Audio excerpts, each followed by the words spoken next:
Wala na. Hindi na mapigilan yung kamay nito, pre. Mainit na. Mainit kahit ano, pre. Ayan, river manipulation. And that ultimate steady cutie sa likod! Steady, Teddy with the kill! Habang skimbout naman ngayon, ay aabante na rin, napitas na si Haji. Atas din si Flap, habulin pa ba sila? Diyan na si Steady Teddy, susubok sana siya. Pero alam niya na makunat, Gwen ngayon, dinadive na hinahabol na pre. Ayun, tino mo, sa taas sa bahagi Critical ang buhay ni Juno. Pero mapibit-bit. Patay si Teddy. Ang ganda na shutdown dito para sa Falcons. Ganun din naman si Haji. Ngayon naman, river manipulation na latag ni Sanji. Habol na si Flap. Ando si Chessman sa likod. Kinakarate na si Gwen dito. Habang inabangan si Flap. Nung naisip pa mag-trade ng Team Falcons, doon sila bumagal ng farm speed. At eto na si Chessman. Ayun na. Patay na naman. Ako po. Walang makapigil. Pag-mirakulo ni Kyle.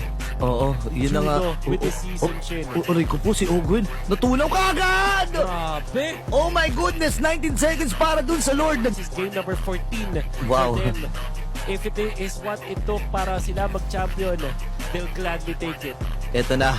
Nalalapit na ang pagwawakas. Team Liquid Philippines ay kakatok na. Flap, pinipilit lamang hawakan itong Lord na ito pero siya ay tutunawin din. Nakabili na ng Wind of Nature din si Teddy Cutie. Ngayon yung Lord ay kasama pa Lila. Natunaw na si Flap. Ready na ata mag-base lock. Dito si Teddy Cutie.